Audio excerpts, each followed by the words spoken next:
The most powerful man in Chicago came to the hospital to visit his fiancée out of obligation, not out of love. On his way out, Raphael Barone turned down the wrong corridor, and through the frosted glass of an ultrasound room, he saw his ex-wife lying on her side on the examination table, her auburn hair pulled back in a hurry, her hand resting on a belly too round to mistake for anything else. 7 months earlier, he had stood in his own living room and told Maeve Donnelly that he knew exactly who she had sold him to, and that whatever she claimed to be carrying had nothing to do with him. She did not cry. She did not argue.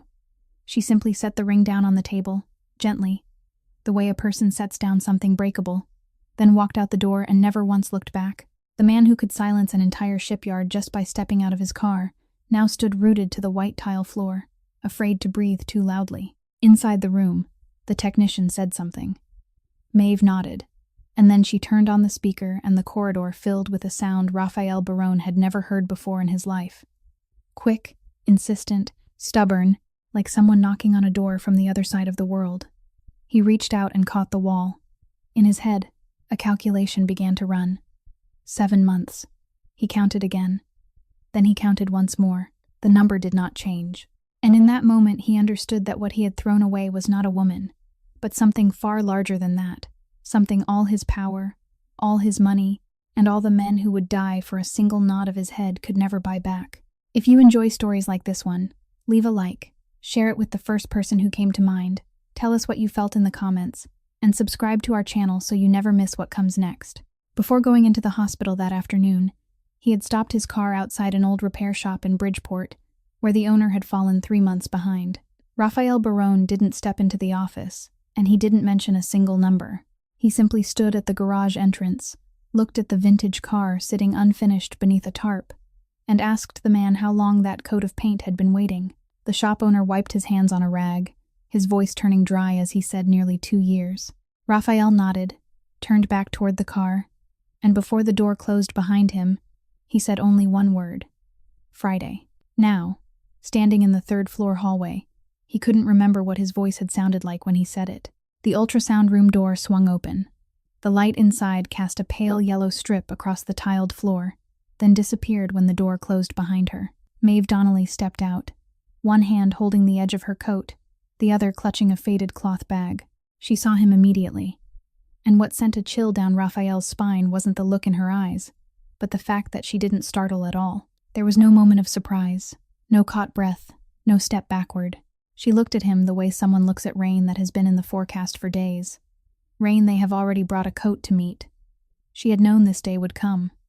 Perhaps she had known for a very long time. Raphael opened his mouth. He was a man who had sat across from people capable of wiping out an entire one of his shipping routes, and still kept his voice as flat as an August lake. He was a man who could remain silent longer than anyone else in the room, and turn that silence into a weapon. Yet now, all he could gather was one short, rough sentence, so naked that even he heard it break apart in the second half. He asked her whose child it was. Maeve didn't answer.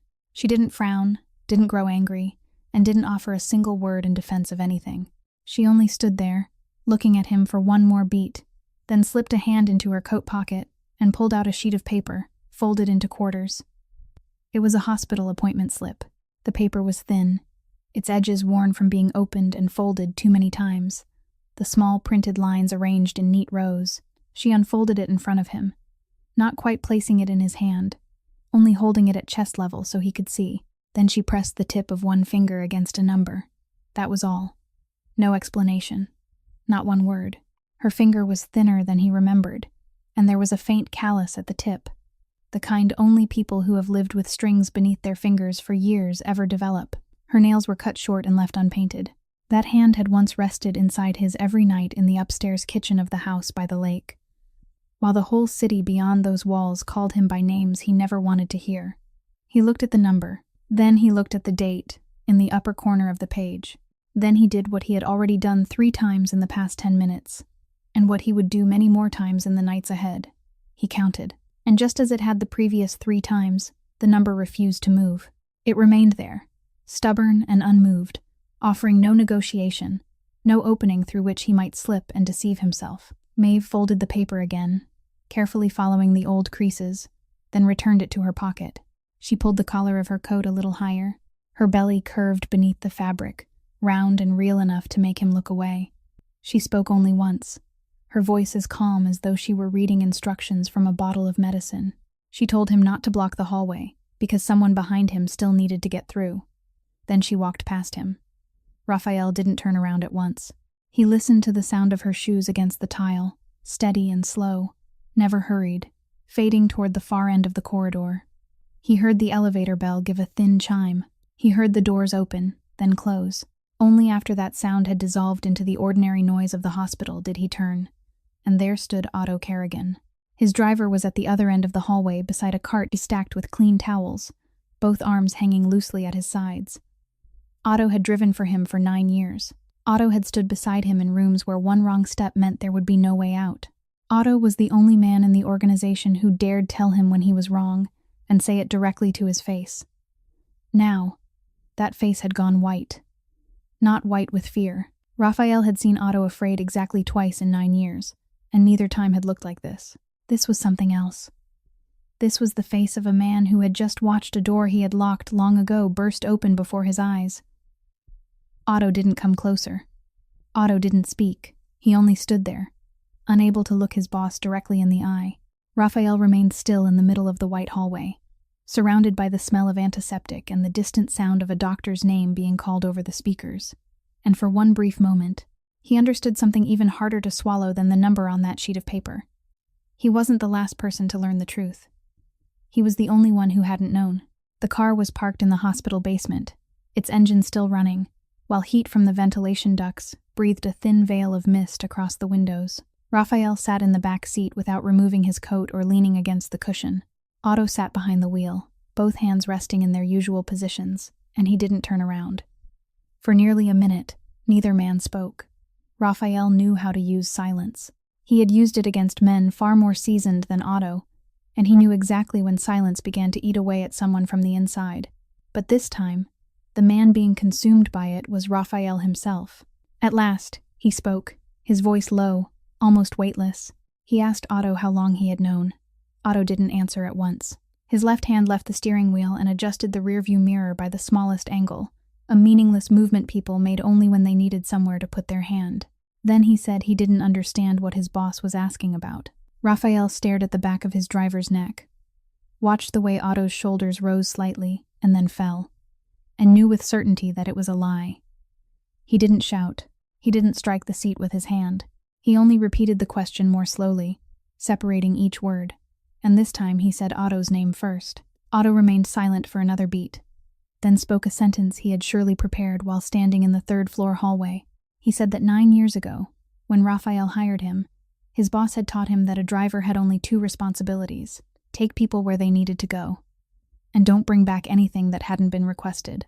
Raphael heard those words, and for a moment, he didn't understand why they made his chest tighten. Then Otto continued, and his voice began to turn hoarse. He reminded Raphael of that night in late August, the night after the woman had placed her ring on the table and walked out of the house by the lake. That night, Raphael had summoned 7 men into his study, and he had stood there with his hands in his pockets, staring out at the black water beyond the windows, and given an order. No one was ever to speak that name again. Not in a report, not over the phone, not in any room where he was present. No one was to ask where she was, what she was doing, or how she was living. If anyone happened to hear anything connected to her, that person was to forget it immediately, as though it had never been heard at all. Raphael had added one final sentence, and now, sitting in the dark car beneath the hospital, he remembered every word exactly. He had said that anyone who brought her name into his house could choose his own door on the way out. Otto stopped. He didn't say anything more. He didn't need to.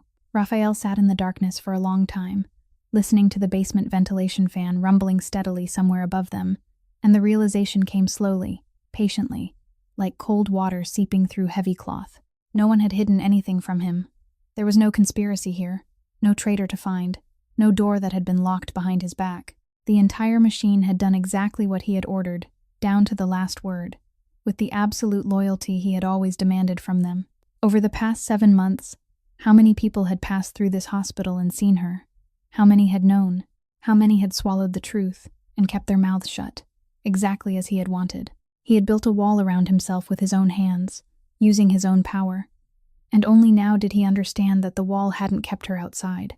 It had kept him inside. Raphael raised a hand, pressed his thumb between his eyebrows, and held it there.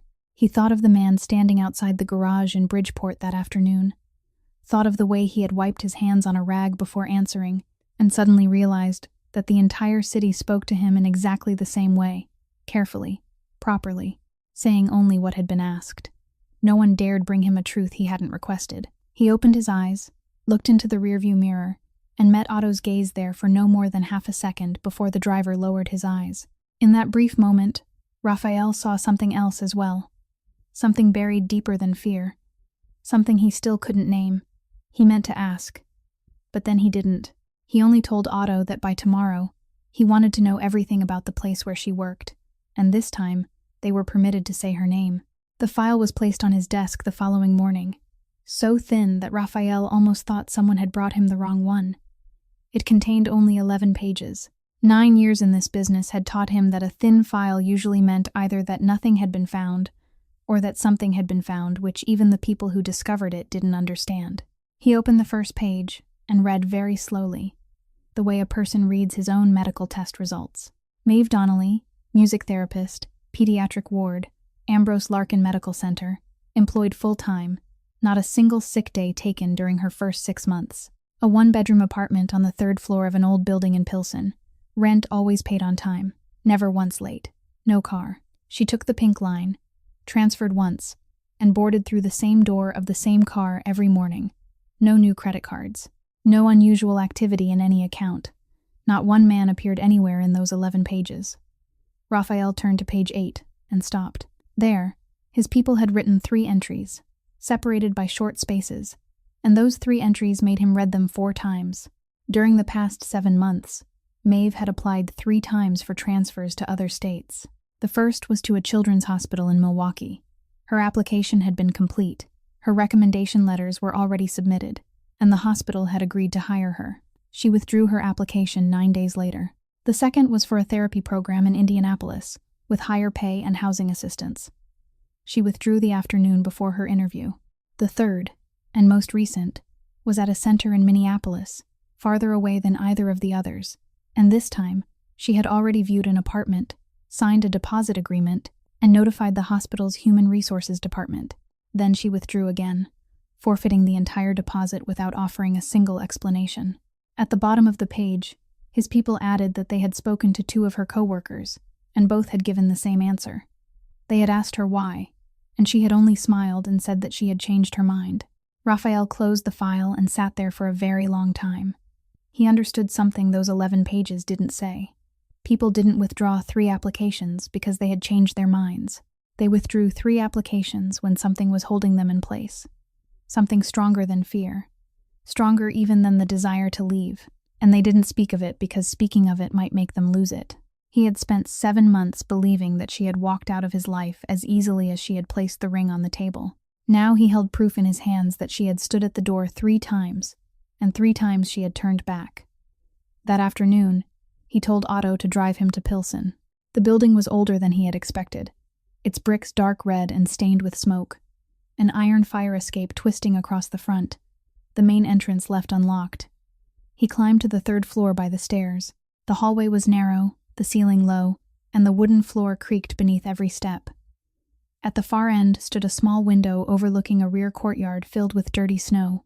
The door to apartment number 32 was painted a faded blue, with a long scratch near the bottom corner, and a wreath of dried leaves hung from the frame, something someone had given her for the holidays. It had withered almost completely, but she still hadn't taken it down. Raphael stood there. He heard water running in the neighboring apartment, a radio broadcasting the weather report somewhere below, and a train passing 2 blocks away, making the window frame at the end of the hallway tremble faintly. There was no sound from inside apartment number 32. He stood there while the light beyond the window was still silver gray. He remained there as it turned golden orange.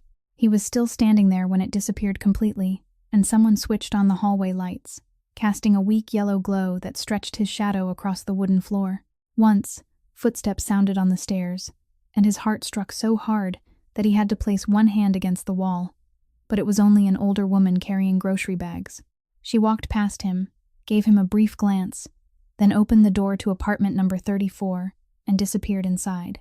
Raphael had stood in rooms where every conversation died the moment he crossed the threshold. He had pushed open doors far heavier than this faded blue one more times than he could count.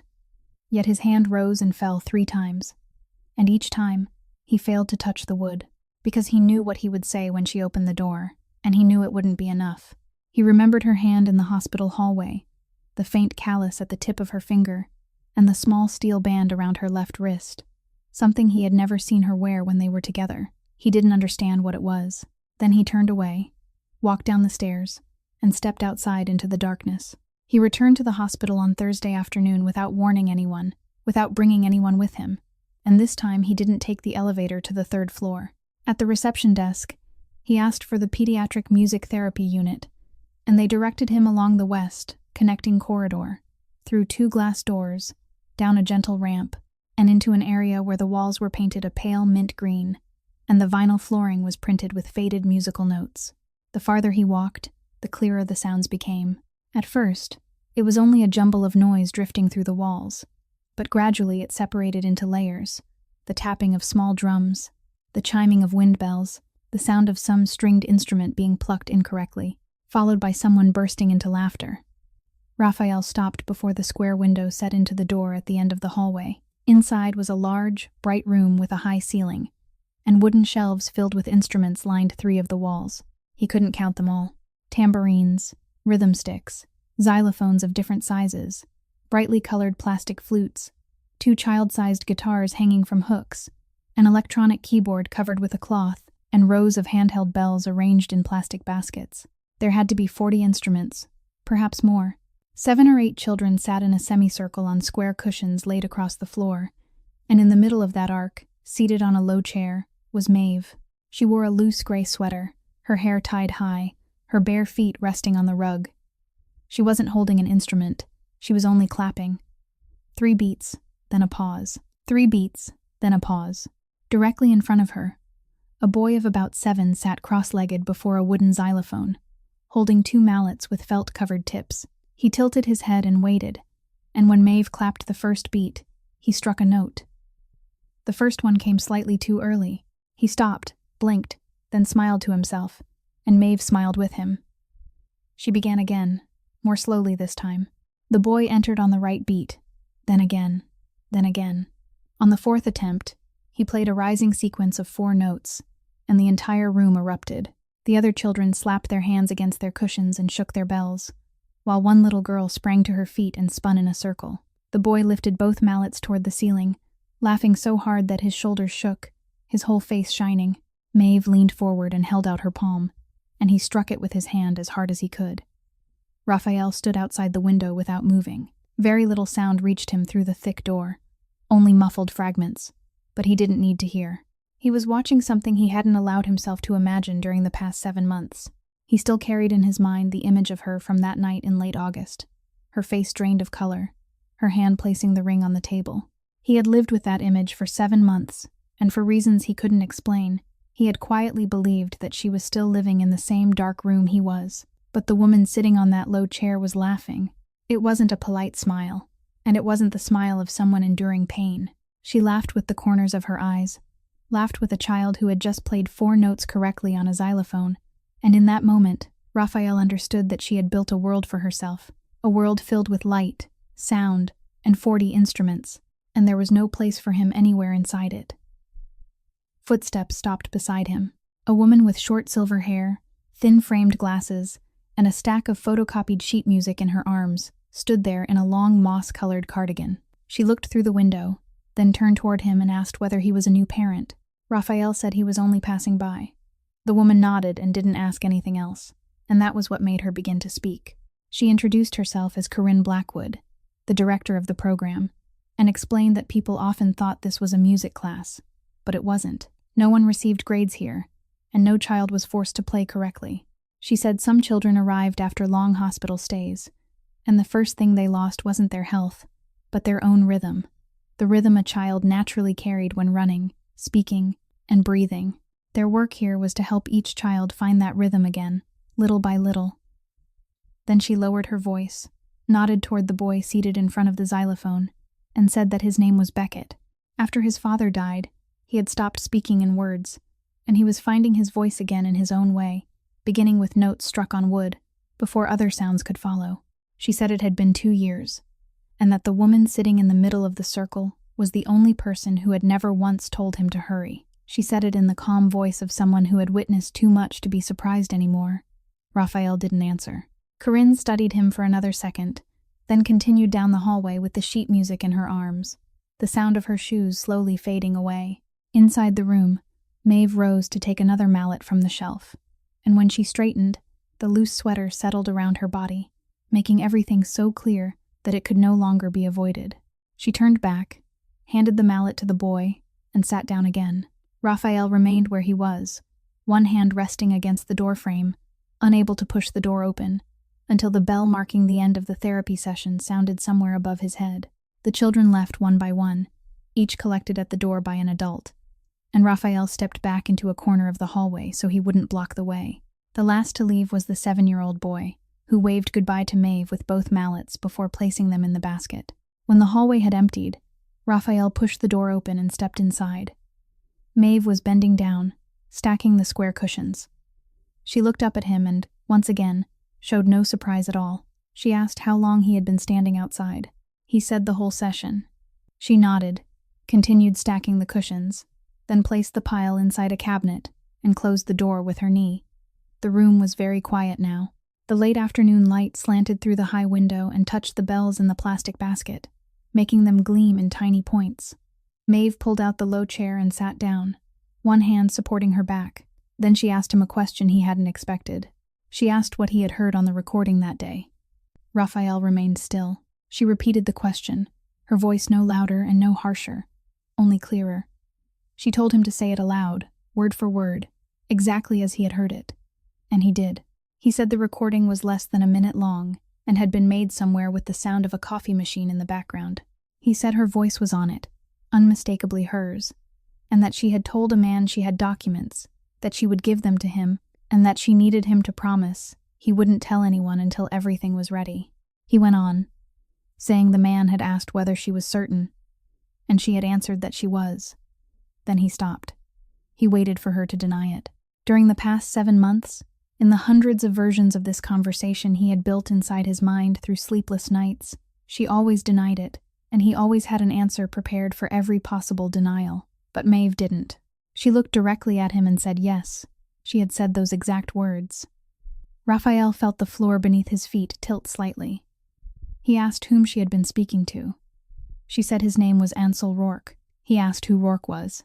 She told him he was an attorney at a legal aid office on Halsted Street, on the 2nd floor above a laundromat. Raphael asked what documents she had meant. Maeve was silent for a long time. She looked down, adjusted the cuff of her pants, then raised her eyes and spoke a second name. Emmett Ellison. Raphael didn't move, but something inside his chest dropped very quickly.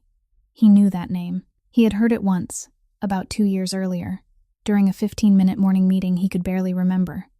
An accountant. An accident at a warehouse. The matter had been handled. That was all he remembered. He asked what that name had to do with anything. Maeve stood, walked to the wooden shelf, picked up a small bell, then placed it back where it had been. The gesture of someone who needed somewhere to put her hands. She said his son was 7 years old and came here twice a week. She said his wife hadn't received a single dollar. Then she turned to face him and spoke the final words of that afternoon. She told him not to ask her any more questions, because everything he needed was inside his own house, in the very filing cabinets he walked past every day, and that if he truly wanted to know, he should go home and read it for himself. Raphael left the hospital after night had fully fallen. He said nothing in the car. When he reached the house by the lake, he didn't remove his coat or switch on the ceiling lights. He turned on only the desk lamp in the basement records room and began pulling open the metal drawers one by one. The files were arranged by year, by warehouse, and by case number. He found it after nearly 2 hours, inside an unremarkable gray folder, less than an inch thick. He carried it to the desk and opened it beneath the lamp.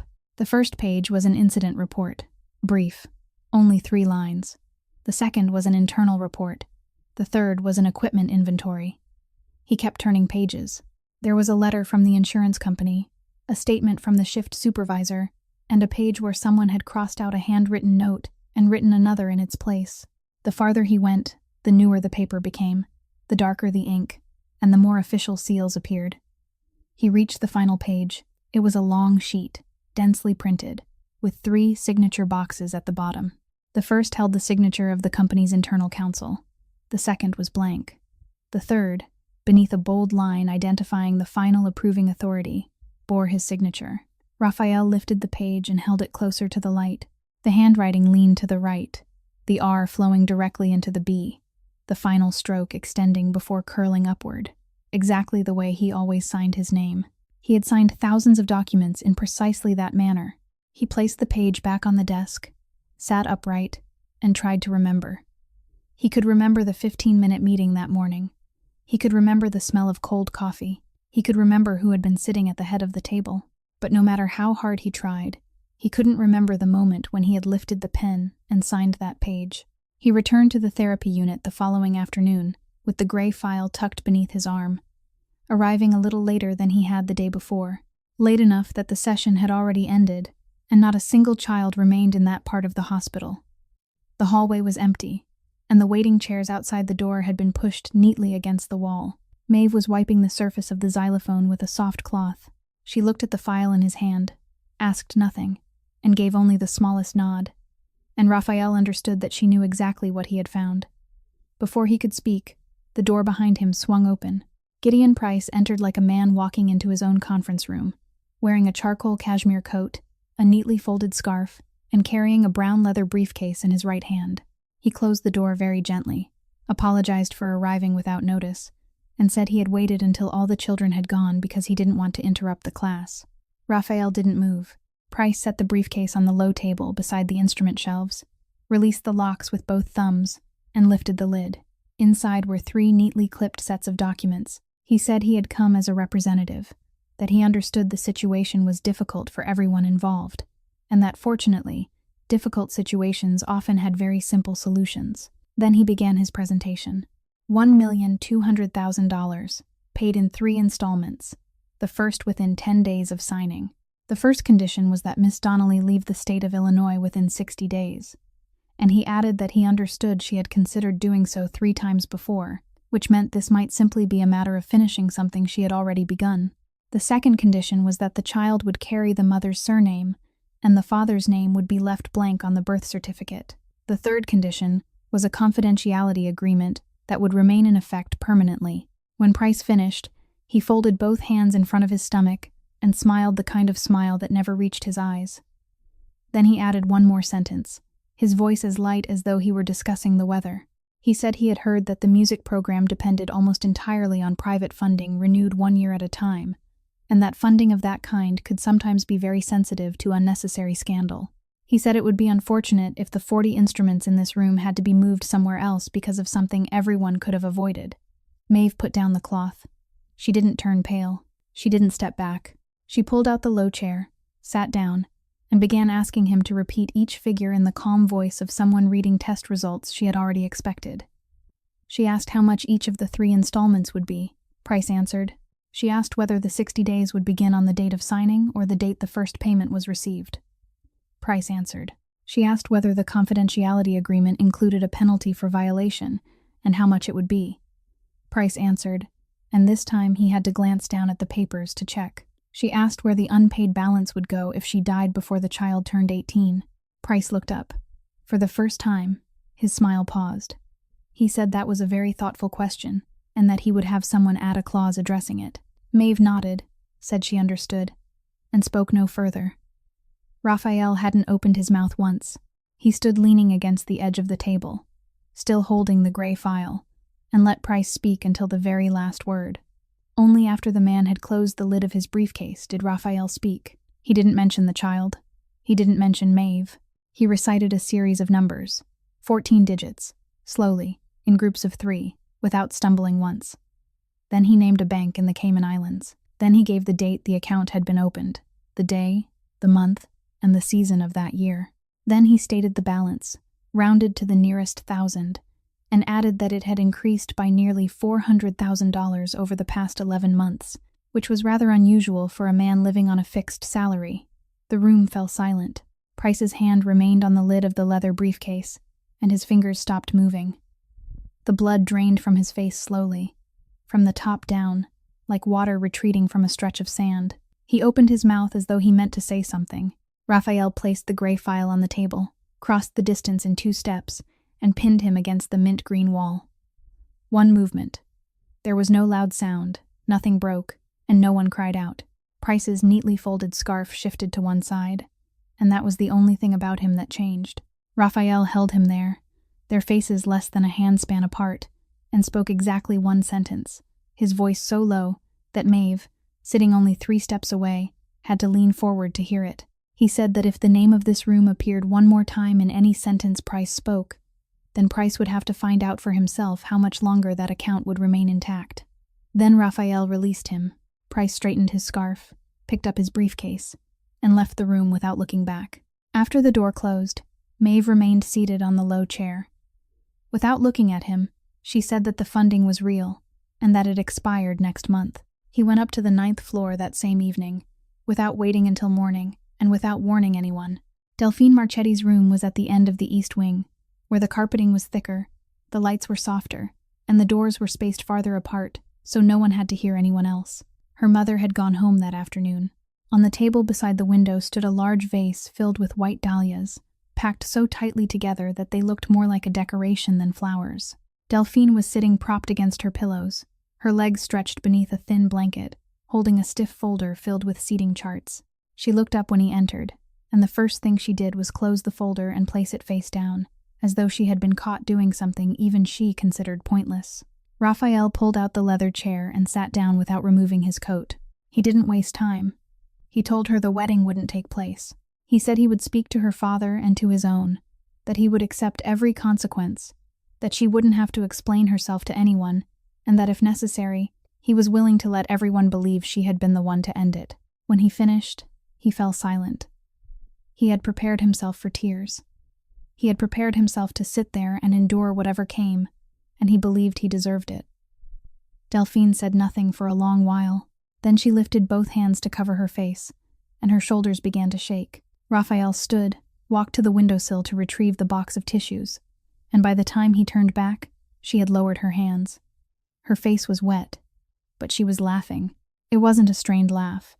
She was truly laughing, hard enough that she had to lift the edge of the blanket to wipe her eyes.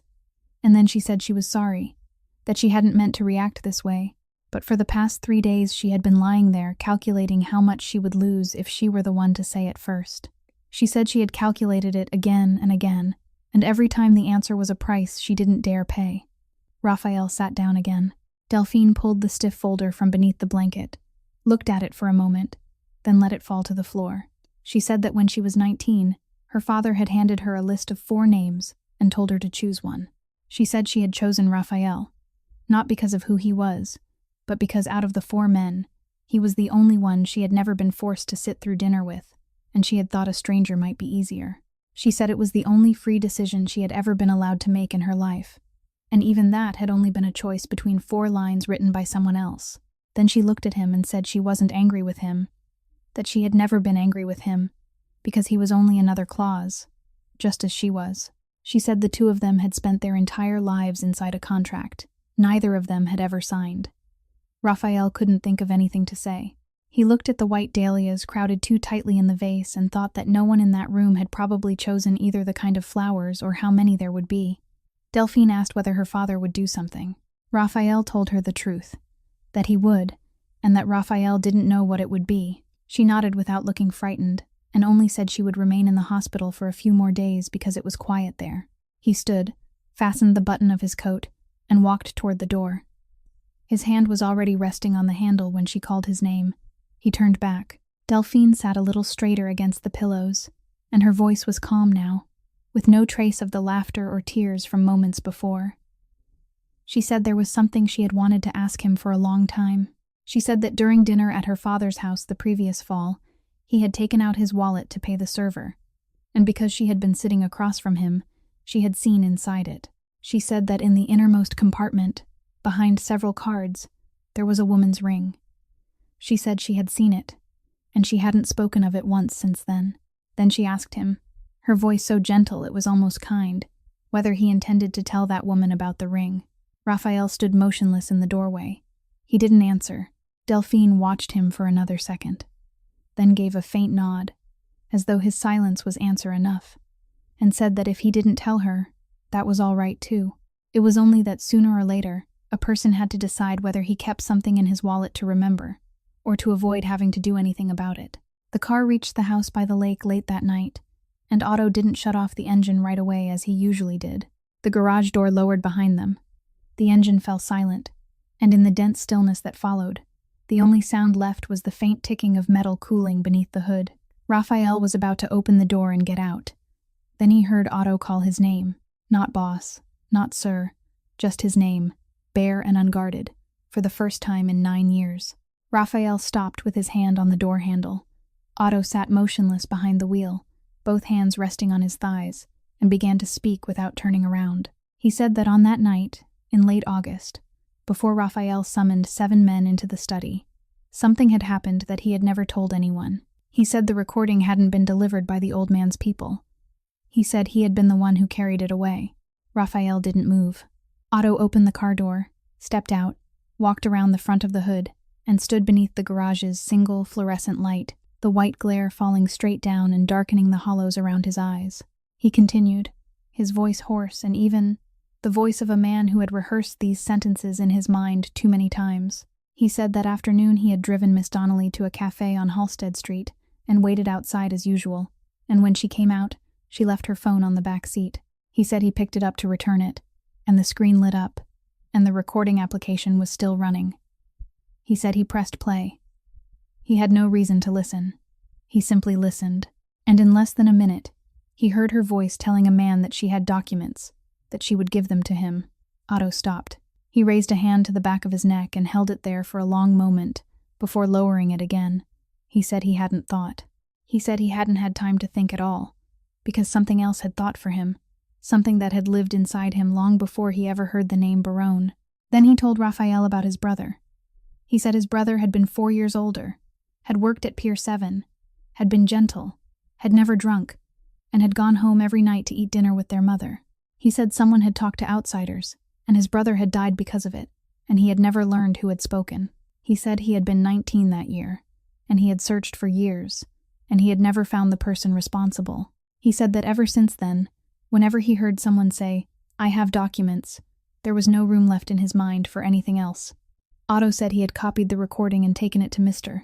Aurelio, not for money, not because anyone had ordered him to, but because at the time he had believed that if he stayed silent, one day he would have to stand beside another coffin. He said he had thought he was protecting his boss. Then his voice broke on the final word, and he sank down onto the concrete floor with his back against the front tire, both hands covering his face. He said that only 3 days later, Miss Donnelly left this house, and he stood at the garage entrance watching her walk to the end of the road because she wouldn't allow anyone to drive her. He said he had meant to speak. He had meant to say everything that very night. But then Raphael called 7 men into the study and gave that order, and Otto stood among those 7 men, listening to every word, and he understood that the door had just closed. He said that for the past 7 months, he had driven Raphael all over the city. He said he had sat outside in the car on nights when the light in the 3rd-floor study didn't go out until morning. He said he had watched his boss grow thinner and quieter, had watched him sit in the back seat for hours without saying a word, and every day he told himself that tomorrow he would speak, and every day he remained silent. He said he wasn't asking for anything. He said he only wanted his boss to know before he heard it from someone else. Then Otto fell silent. The garage held only the ticking of the cooling engine, and the sound of the wind striking the metal door outside. Raphael rose from the back seat, stepped out, and closed the car door very gently. He walked around the front of the car and stopped about 2 steps away from his driver. Otto didn't dare look up. Raphael stood there for a very long time. He said nothing. He didn't shout. He didn't call anyone. He didn't reach out a hand, and he didn't turn his back and walk away. He only stood there and allowed the silence to stretch across the garage, covering everything, growing heavier with every passing second, until Otto began to tremble beneath its weight. At last, Raphael removed his coat, draped it over one arm, and spoke a single sentence before walking toward the stairs. He told Otto that he was still driving at 6 o'clock the next morning, as usual. The call came before dawn, exactly an hour and a half before Otto was due to drive. Raphael was sitting in the kitchen, with his second cup of coffee, and the gray file open before him at the final page. He answered the phone, listened to 3 sentences, then set it down and went to get his coat. Otto was already waiting in the garage, his eyes red, clearly having not slept, and neither man mentioned a single word about the night before. They followed the lakeshore road through the darkness, and by the time they turned into the southern industrial district, the sky ahead had begun to change color. It wasn't the color of sunrise. It was a murky orange glow hanging beneath the low clouds, staining the road ahead a dirty copper. 2 blocks away, the air began to carry a smell. It wasn't wood smoke. It was burning plastic, paint, and damp pallet wood turning to vapor. A thick, clinging odor that caught in the throat and wouldn't leave. Raphael told Otto to stop the car about 100 yards from the fence. He got out and walked the rest of the way. Warehouse number 9 stood close to the water's edge, nearly 330 feet long, with an arched sheet metal roof, gray-painted brick walls, and its name marked in white paint across the eastern gable. The name could no longer be read. The fire had eaten through the middle section of the roof and risen into the sky in a straight column of flame. Wind from the lake blew across it, forcing the column to lean and then rise again, lean and rise again, like something breathing. 4 fire engines were already there, with 3 hoses running. Water struck the heat, burst into white steam, and vanished almost at once. Sections of the curved metal roof buckled and collapsed inward, and every time one fell, a surge of sparks rose and was carried by the wind toward the water. Thousands of small points of light flew across the dark surface of the lake, going out one by one before they touched it. Raphael stood at the edge of the firelight with both hands in his coat pockets, and he watched. One of his men ran over and began reporting on the goods inside, the shipping contract for the following month, and the estimated losses he had calculated in the car. Raphael raised one hand, and the man stopped immediately.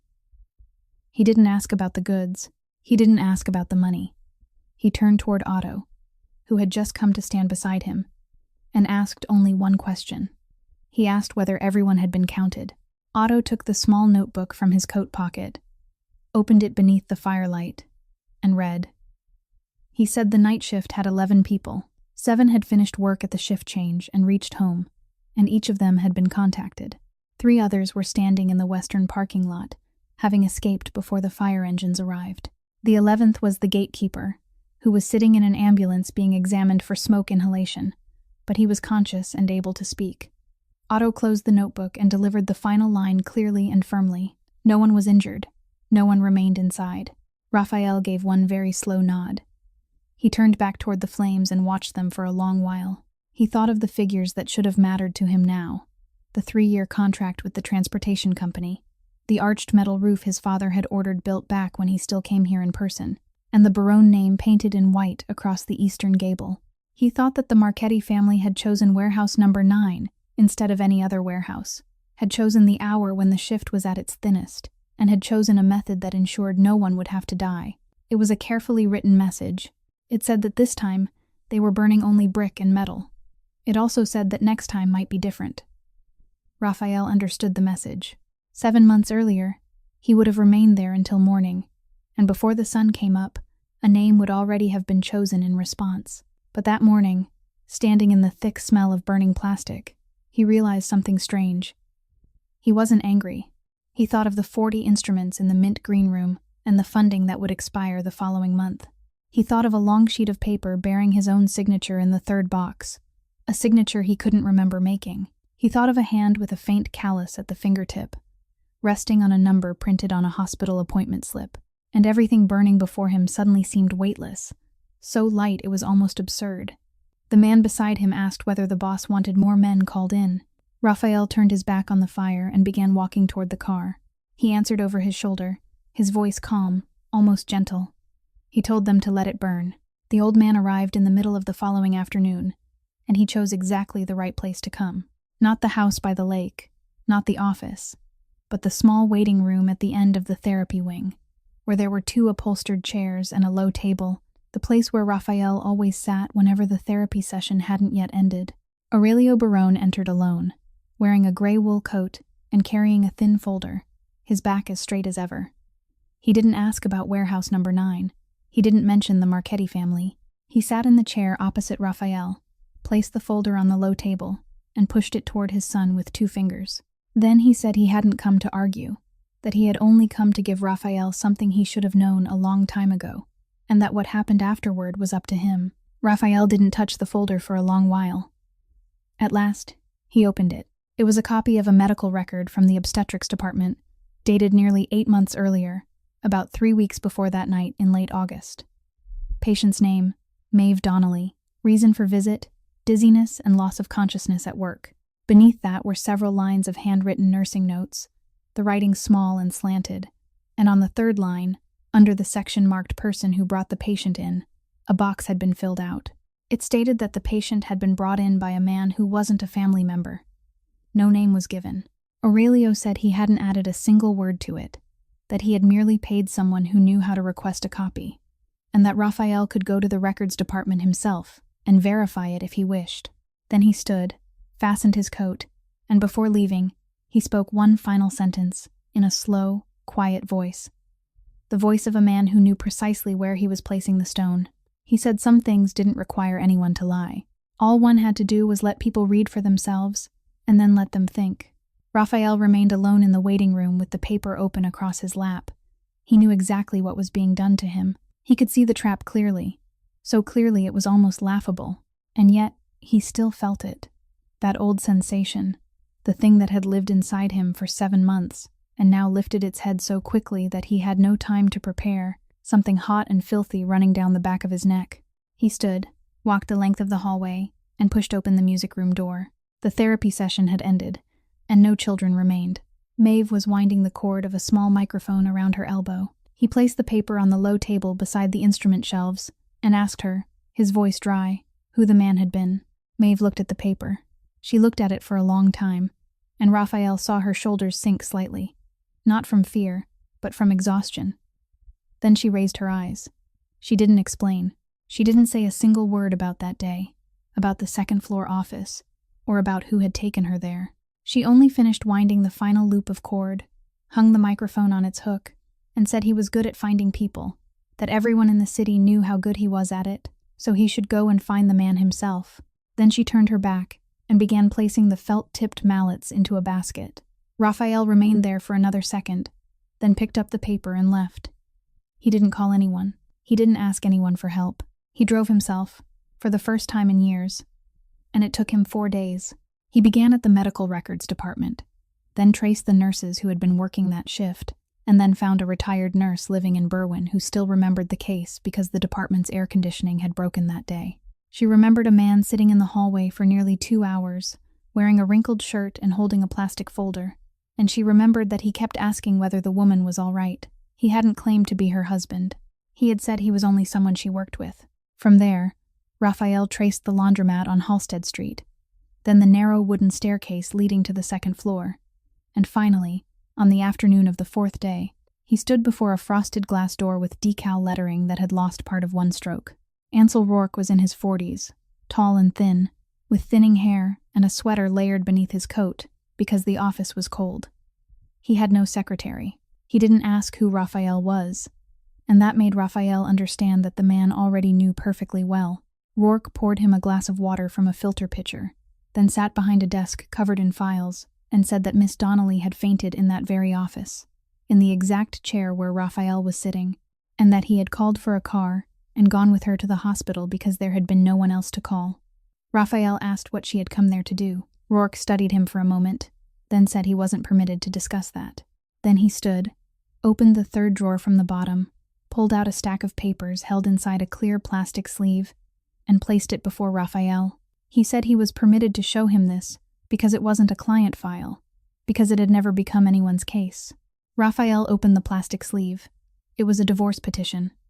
He saw his name on the first line and hers on the second, and in the upper right corner there was a date stamp. He turned to the second copy. It was the same petition, with the same contents, but bearing another date stamp nearly 3 months later. He turned to the third. It was the same again. Rourke said he had prepared it 3 times, sent it out 3 times, and all 3 times it had been returned intact, without a single word changed. Raphael turned to the final page of all 3 copies. The signature box at the bottom of every one of them was blank. 3 nights later, one of Raphael's men called to report that Gideon Price's car had just passed the checkpoint at Pier 4. Raphael was sitting in the kitchen with the 3 divorce petitions stacked before him. He stood immediately. Otto already had the engine running. The drive took 18 minutes. At night, the harbor was a maze. Containers stood in long rows, stacked 3 levels high, forming straight corridors that stretched all the way to the water's edge. The floodlights were spaced too far apart. Every pool of light was followed by a stretch of darkness 3 times as long. A thin layer of ice covered the concrete, and farther ahead, near the boat ramp, the ice extended all the way across the surface of the lake. Otto switched off the headlights. They crept slowly along the second row. Raphael saw Price's car first, parked beside the open door of a container, its taillights still glowing. Price stood at the container entrance with a phone in one hand and a file case in the other. Otto turned on the headlights. The entire corridor between the containers flooded with light. Price turned around. For half a second, he stood frozen. Then he ran. He threw the file case into the back seat, jumped into the car, and reversed away from the container so quickly that the rear wheels skidded sideways across the ice. Otto said nothing. He pressed the accelerator. The engine roared. The 2 cars shot into the container corridor with nearly 100 feet between them. Price turned left at the first intersection. Otto followed. The tires lost their grip. The rear of the car swung to the right. Otto corrected the wheel, eased off the accelerator for half a beat, then pressed down again. The car straightened into the lane. Raphael braced one hand against the dashboard. He didn't speak.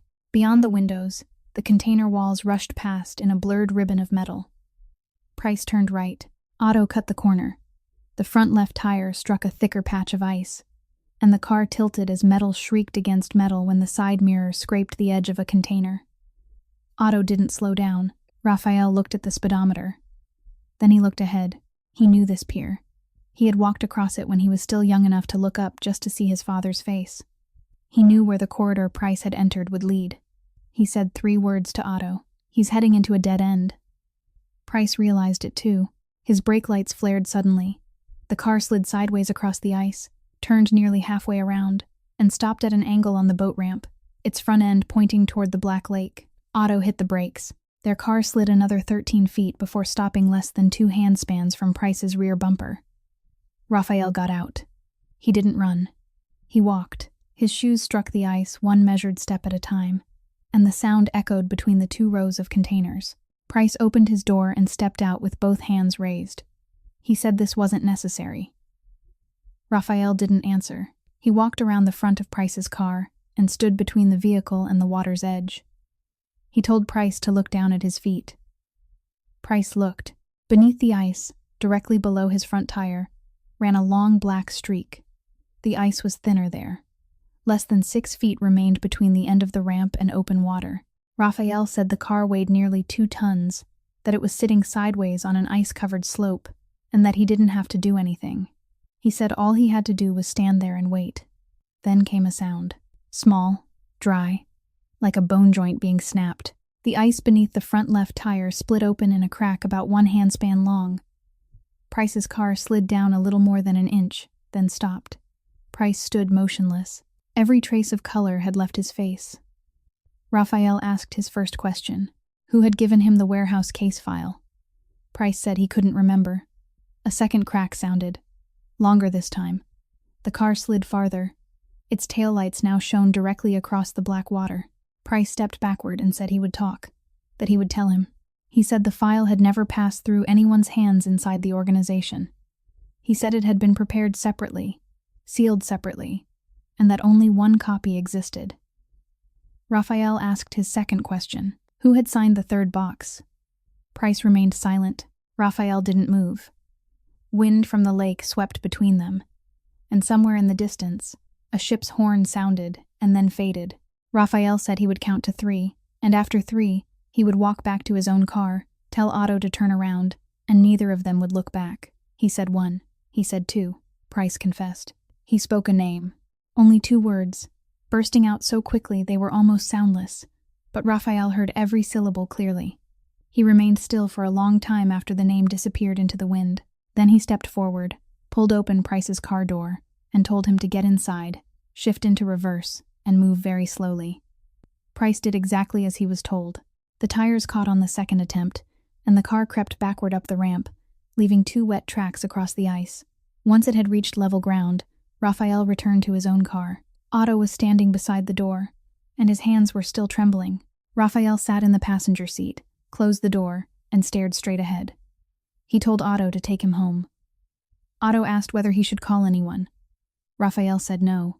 Then he added, his voice very low, almost as though he were speaking only to himself, that he had heard that name for 34 years, and tonight was the first time he had ever heard it spoken by a stranger. The name Price had given on the ice was his father's, and for the next 3 days, Raphael did nothing with it. He didn't call Aurelio. He didn't go to the house in Oak Park. Instead, he did what he should have done many years earlier, the very thing his father had always called a useless waste of time. He read. He ordered every personnel file on Gideon Price brought to him, beginning with the day Price first entered the organization, and he spread them across the long dining room table, arranged by year from left to right, then walked along that table as though walking down a corridor. Price had joined when Aurelio wasn't yet 35. He had been recommended by a law office in Cicero, an office that had closed long ago, and the person who signed the recommendation letter was dead. Raphael ordered his people to dig deeper. By the second day, they discovered that during its final 4 years before closing, the Cicero law office had only one regular client paying a monthly fee. That client was a transportation company, and through 3 layers of intermediaries, that transportation company belonged to the Marchetti family. Raphael sat down. He looked along the length of the table, at 30 years of documents arranged beneath the lights, and began to see something else. He saw the night his father lost the southern shipping route, and remembered that Price had advised the negotiations. He saw the dispute over Pier 6, which the Barone family won on paper, but lost in reality, and Price had drafted every term. He saw the list of 4 names that Delphine's father had handed his daughter when she was 19, and he remembered what Delphine had said in the hospital room, that she had never once been forced to sit through dinner with him. And suddenly he understood that the marriage hadn't originated in the mind of anyone from either family. It had been proposed. It had been written down. It had been placed on the table by a man who had access to both sides. 30 years. For 30 years, Price had sat in their rooms, poured water for them, folded his scarf until it lay perfectly flat, smiled that smile that never reached his eyes, and carried pieces of one family back to another. His father hadn't created Price at all. His father had been led by him too, only for longer, and without ever realizing it. Raphael remained in that room until daylight. The following morning, he summoned 2 men. The first was the organization's chief accountant, an older man who had worked for the Barone family since before Raphael could read. The second was an attorney from downtown, who had no connection to either family, and specialized in regulatory compliance and financial reporting. Raphael placed before them everything he had on the 14-digit account in the Cayman Islands. The date it had been opened, the path of the money going in, the path of the money going out, and every transfer made during the past 11 months. He told them to reconstruct it as a complete case file, fully documented, without a single page missing. It took 9 days. When the file was finished, he had 2 copies made. The first was sent to the Federal Investigative Office on Roosevelt Road through official channels, with a receipt, along with the name and telephone number of the attorney who had prepared it. The second was placed inside an unmarked envelope and delivered to the Marchetti family. Otto carried the second envelope. When he returned, he asked Raphael whether there was anything else. Raphael stood at the dining room window, looking out across the lake as the ice began to thaw, and said no. Otto remained there for another moment, then asked what he had truly wanted to ask. He asked whether that was all. Raphael turned around. He said that for 30 years, the man had survived, because no one had seen him. He said Price had lived inside the shadows of 2 families at once, and each family had mistaken him for its own shadow. Then he spoke the sentence Otto would repeat for years afterward. He said he hadn't touched the man. He had only opened the window and allowed the light to enter. 3 weeks later, Gideon Price's license to practice law was suspended. 4 days after that, 2 of his domestic accounts were frozen as part of the investigation. The Marchetti family removed him from every meeting without making any announcement. They simply stopped calling him. People said he had sold his house in Winnetka. People said he hired another attorney, and then hired yet another one.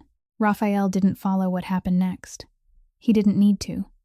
He had lived long enough in this world to know that some endings required no one to act. They needed only time and a properly assembled file. But on the final night, before he closed the folder and put it away, he still sat for a long time with one question that nothing he had done could answer. If Price had constructed everything, why was the signature in the third box on that long sheet of paper still his own? It happened on a Tuesday afternoon, after the therapy session had ended and the last child had been picked up, when she was alone in the mint green room. Corinne Blackwood was the one who found her. She was passing by to return a stack of sheet music when she saw the door standing open and the plastic basket of bells lying on its side on the floor, the bells scattered beneath the wooden shelves. Then she saw Maeve. Raphael was in the car on Roosevelt Road when his phone rang. He heard the first 4 words, then told Otto to turn around. He couldn't remember the drive after that. He remembered only the 3rd-floor hallway, the double doors closing in front of him, and a nurse gently raising one hand to stop him, the practiced gesture of someone who had done this thousands of times. He sat down on the plastic chair fixed to the wall. He remained there for a very long time. At one point, he stood and walked to the end of the hallway, then returned and sat down again. Corinne came and sat beside him without speaking, her hands resting in her lap, and she didn't leave either. By the time the double doors opened, night had already fallen. The woman who stepped out had short salt and pepper hair, glasses, and a ballpoint pen clipped to her white coat that had long since run out of ink.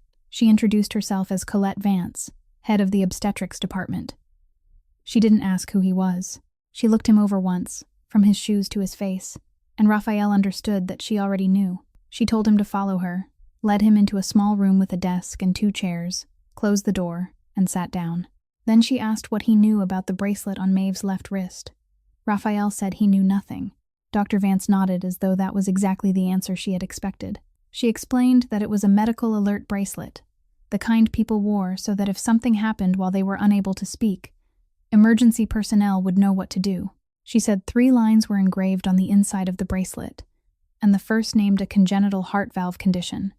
Then she explained it slowly and clearly, in language meant for someone without medical training.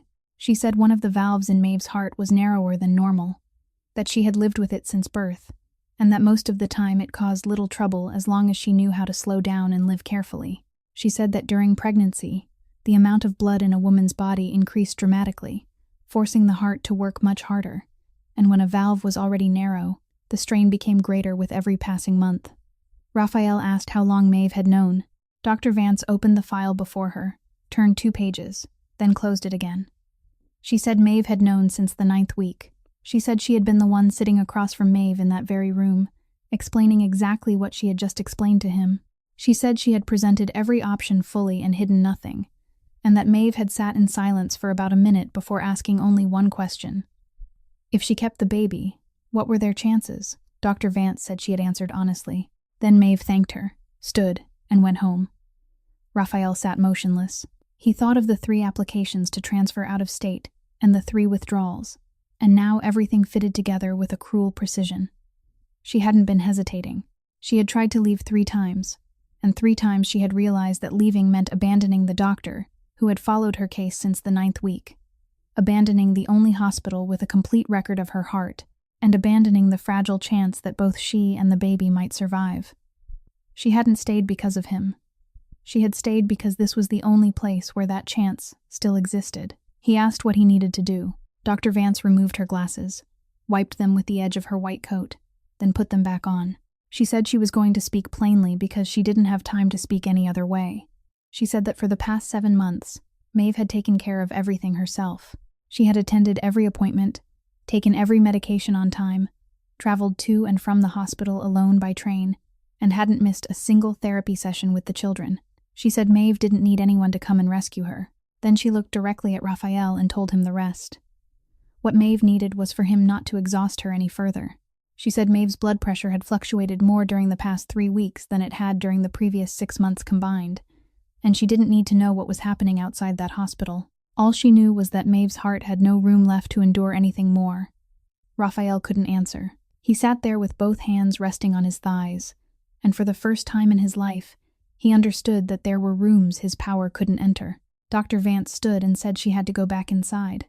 At the doorway, she stopped and added that they would no longer wait for Maeve to reach full term. Her team had consulted and decided to perform an early C-section as soon as they could stabilize her blood pressure, possibly within the next few days. Then she spoke one final sentence before closing the door. She told him that if he intended to stay, he should go eat something, because the next several days were going to be long. He had sent the paper out 9 days earlier, at the same time as Price's financial file, and amid everything else, he had almost forgotten about it. The examiner was a woman in her 60s who worked at a private laboratory in Evanston, had spent 19 years working for the state courts, and didn't care who her clients were. She called on Thursday morning, told him the results were complete, and said she wanted him to collect them in person. Raphael left the hospital in the middle of the morning, after standing outside Maeve's door for 15 minutes without going inside. The laboratory occupied the ground floor of a brick building, its windows overlooking a parking lot. Inside, everything was clean and cold, and the air smelled of paper and alcohol. The woman invited him to sit, opened a document case, and began by placing 2 enlarged photographs in front of him. She said the image on the left showed the signature on the paper he had submitted. The image on the right showed samples of his signature taken from 4 different documents he had provided. She picked up a pen and pointed to the image on the left. She said the opening stroke had been placed on the page before it began to move, and she indicated a small dark spot at the beginning of the line, something she called a hesitation point. She explained that the true writer wouldn't hesitate at the beginning of the stroke, because the hand would already be moving before the pen touched the paper. She pointed next to the place where the R connected to the B, and said that in Raphael's genuine samples, the connection was made in one continuous motion, with no change in pressure, while in this version, the ink grew darker, then lighter, then darker again, which was the sign of someone following a model and drawing it rather than writing it. She turned to a third photograph, taken with light shining through the page from behind, revealing the faint impressions on the reverse side. She said the person had pressed the pen much harder than Raphael normally did, and that the final upward loop had been drawn slowly, so slowly that small pools of ink could be seen where the pen had lingered. Then she closed the file, removed her glasses, and gave her conclusion in one brief sentence. She said the signature on that paper hadn't been written by him. Raphael said nothing. He continued looking at the 2 photographs lying beside each other on the table. Then he asked her a question, and his voice sounded perfectly ordinary, so ordinary that even he found it strange. He asked whether she could tell him anything about the person who had written it. The woman hesitated and said that wasn't part of the work she had been hired to do, but then she answered anyway.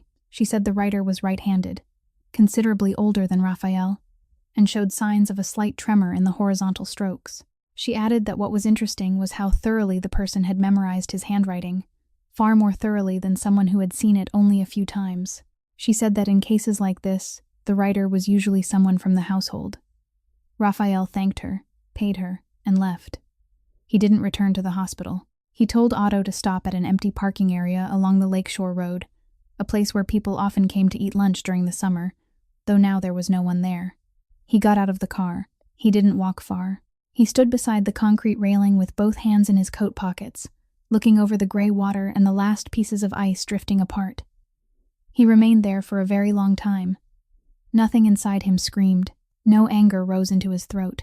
There was only a strange stillness, the stillness of a room that had just been emptied of all its furniture, and within that stillness, every piece of the past 7 months began finding its proper place. He remembered the evening his father slipped that page into the stack of documents for the morning meeting, without marking it or saying a word. He understood now that it hadn't been placed there for him to sign. It had been placed there so he would see it later, when the time came. It was a hook mounted on the wall in advance, waiting for the day someone needed to be hung from it. His father hadn't needed Raphael to commit a crime. He had only needed Raphael to believe that he had, because a man who believed himself guilty would never dare leave the house that had hidden his guilt. Then Raphael thought of what came next, and that was what finally made his hands clench inside his pockets. Maeve had possessed those documents since spring. She had spent 4 months organizing them. She had sat in that second-floor office on Halstead Street and told Ansel Rourke that she had documents, that she would give them to him, and that she needed him to promise not to tell anyone until everything was ready. And then she hadn't handed them over. For 7 months, she hadn't handed them over. She had held on to them, endured being called the woman who betrayed him, endured being driven from the house by the lake, endured carrying his child alone with a heart that couldn't afford to grow tired. All because among those documents was a long sheet of paper bearing a signature in the third box, and she believed that bringing it into the light would destroy him. She had protected him from a crime he had never committed. She had paid 7 months of her life for something that had never existed. Raphael remained at the concrete railing until the wind from the lake had numbed his face. Then he returned to the car, sat in the passenger seat, and took the examiner's written conclusion from the inside pocket of his coat. He opened it and read the final line once more in the dim light of the dashboard.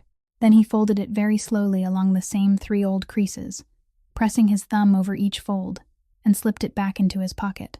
He placed both hands on his thighs and told Otto to take him to Oak Park. He never made it to Oak Park.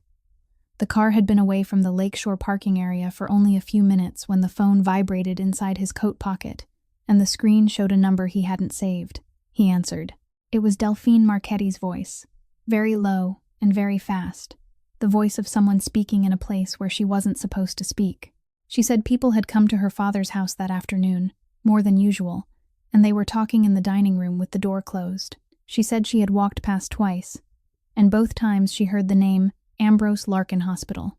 She said she didn't know what they intended to do, that it might be nothing at all, but she thought he should know. Then she added one more sentence before ending the call, speaking in the same calm voice she had used in the hospital room that day. She said she wasn't doing this for him, but because at least one of the 2 of them had to get out. Raphael told Otto to drive straight to the hospital and not stop anywhere. He arrived after the hallway lights had been switched to their nighttime setting, a soft yellow glow coming from only half the fixtures, and the main reception desk had lowered its glass partition. At that hour, the large ground-floor lobby should have been empty. It wasn't. 11 people sat scattered across the rows of waiting chairs. No one was standing. No one had gathered into a group. They sat at carefully measured distances from one another, each occupying a separate place, their coats folded across their laps, and nearly every one of them held a paper cup of coffee from the vending machine in the corner. One man was reading an old magazine taken from the table. Another wore earphones. 2 people sitting beside each other were speaking very quietly about a game. No one looked at Raphael when he entered. No one looked at him, and that was precisely what sent a chill down his spine. The hospital security guard stood at the desk, a middle-aged man wearing glasses, and there was nothing he could do. No one was making noise. No one had entered a restricted area. No one was smoking. They were visitors. They had every right to sit in the lobby of a public hospital until morning if they wished, and they understood that better than anyone. Raphael understood the message immediately. No one intended to storm the 3rd floor. They didn't need to. They only had to sit there, silent and numerous, long enough for him to understand that they could return tomorrow night, and the night after that, and that sooner or later, every door had to open. He stood in the middle of the lobby for about a minute. Then he did something none of the 11 people had expected. He walked to the empty row of chairs in the center of the lobby, directly in the middle, where everyone could see him no matter where they sat, and he took a seat. He removed his coat, folded it, and placed it across his lap. He took out his phone, and he began making calls. The first was to a man in Bridgeport, someone his father had driven out of Pier 412 years earlier. Raphael spoke briefly.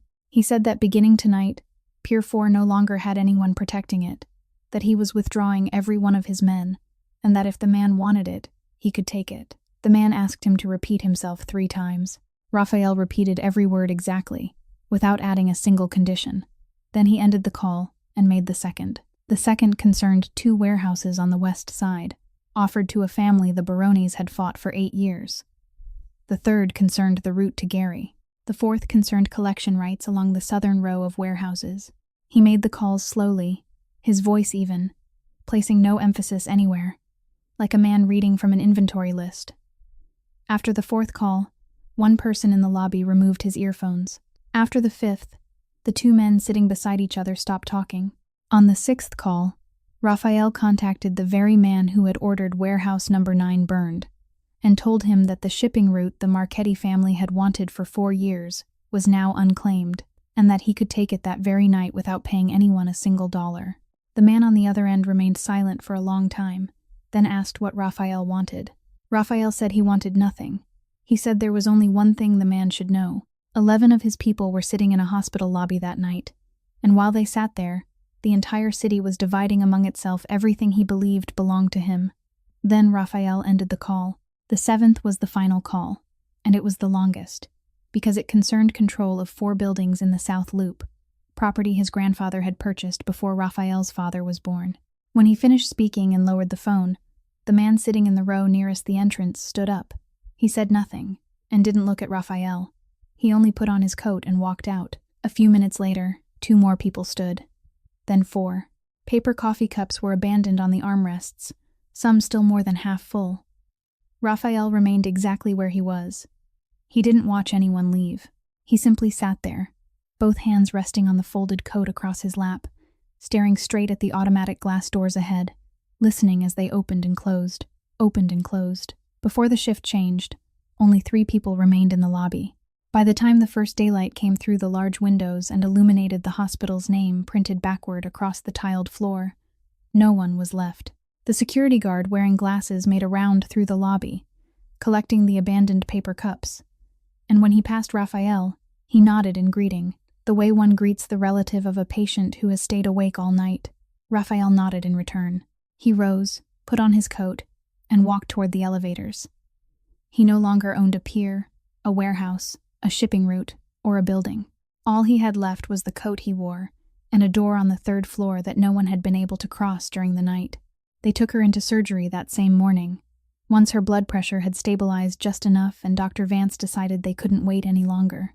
Raphael stood at the far end of the hallway as the bed was wheeled past. She was awake.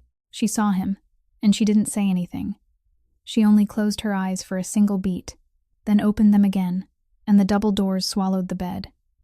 He couldn't remember how long he stood there. He only remembered that when a nurse came out and told him it was a girl, he had to ask her to repeat it, because the first time he heard the words, he didn't understand them. They took him to the neonatal care unit afterward. The room was larger than he had expected, darker too, and quiet in a very strange way.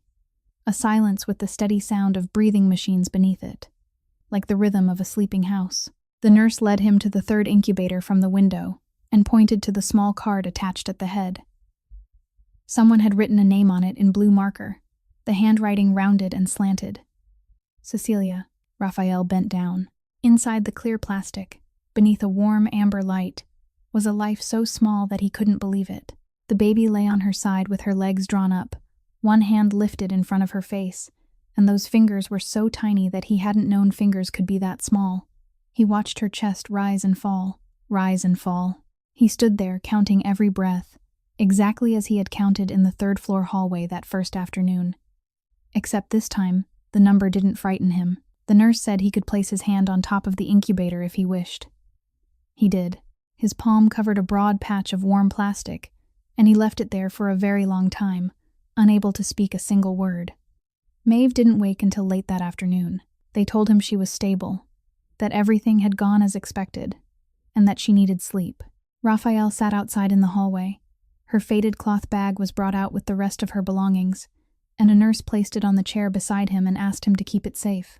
He had no intention of opening it, but when he lifted the bag to move it aside, a sheet of paper folded into quarters slipped from the outer pocket and fell to the floor. He picked it up. On the outermost fold, she had written one word, Cecilia, in the same blue marker used on the card attached to the incubator.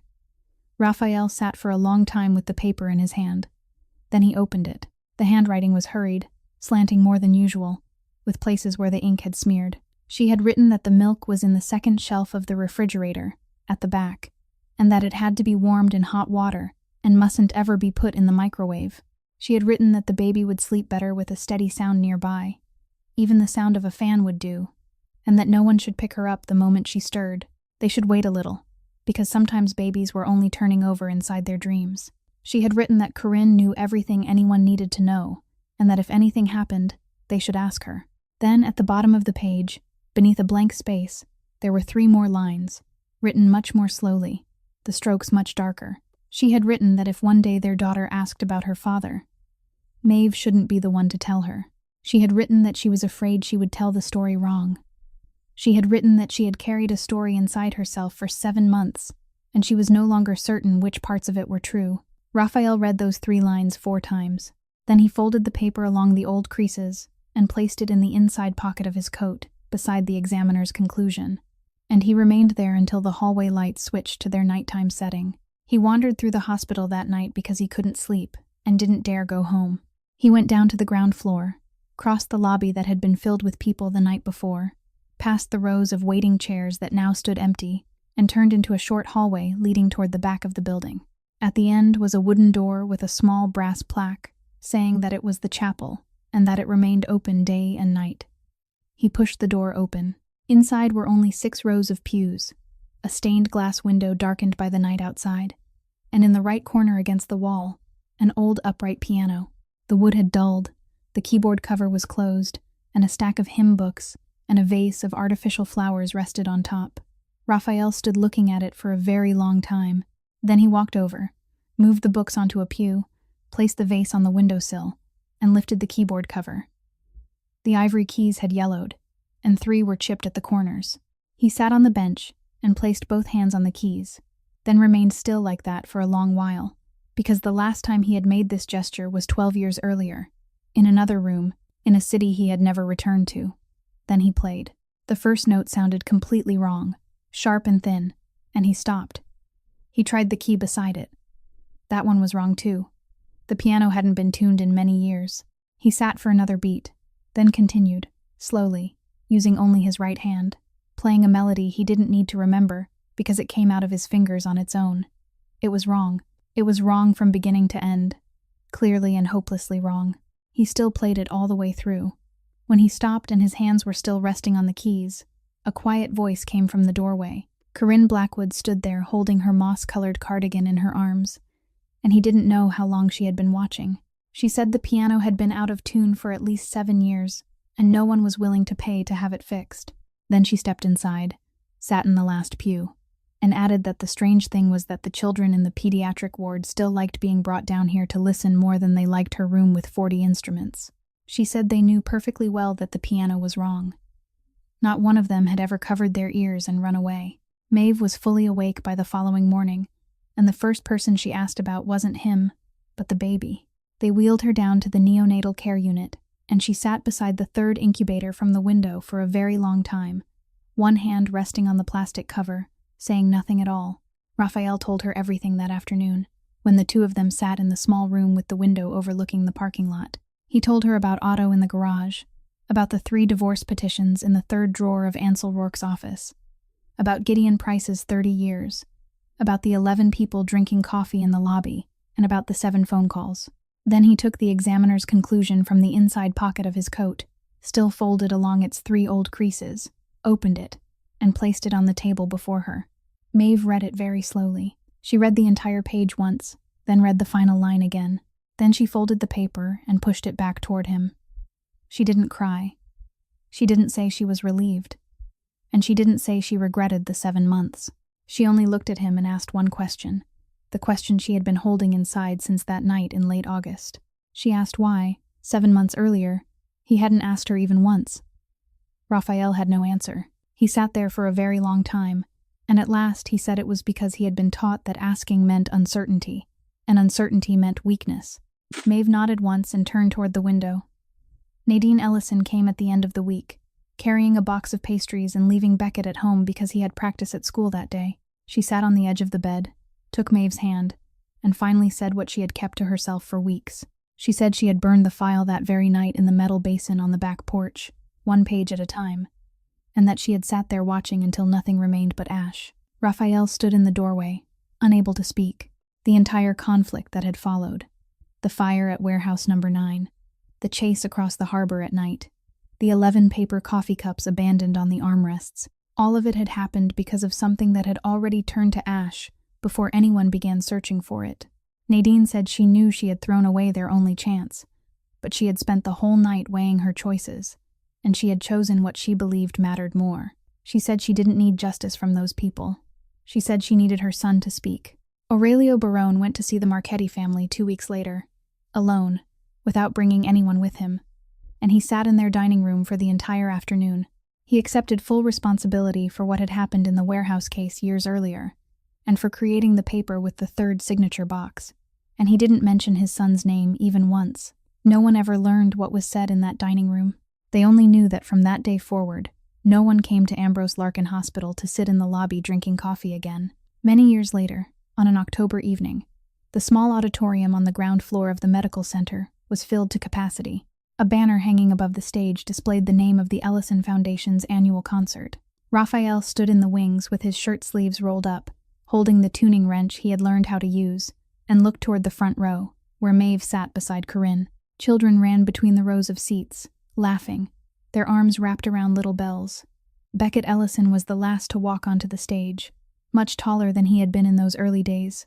He sat down at the piano and played his solo from beginning to end without missing a single note. Then he lifted his head, looked toward the row where his mother was sitting, and sang. His voice trembled slightly through the first line, then grew steadier. The boy had found his voice again. Nadine raised both hands to her mouth, and the entire auditorium rose to its feet. At the end of the evening, as people began to leave, a little girl ran to the silver-haired old man sitting in the final row, took his hand, pulled him onto the stage, pushed him down onto the piano bench, and placed 2 of his fingers on the keys. Cecilia counted 1, 2, 3, and Aurelio Barone struck 2 notes, both completely wrong, and grandfather and granddaughter laughed together. Raphael stood in the wings watching them, and he thought about how he had spent half his life measuring power by the number of people who fell silent when he entered a room. He had never imagined there would come a day when he would stand counting the people who had found their voices again and discover that he was standing among them. A life isn't measured by what we manage to hold on to, but by what we return to others. And sometimes, the greatest gift we can give another human being is simply to ask them a question and be willing to hear the answer. If today's story touched your heart, please subscribe to our channel, leave a like, and share this video so that each day we can bring you more stories worth hearing. How did this story make you feel? Please write a few lines in the comments below so we can listen to what is in the deepest part of your heart. We wish every one of you watching this video abundant health, a joyful life, and peace in every day ahead. Goodbye, and we'll see you again in the next video.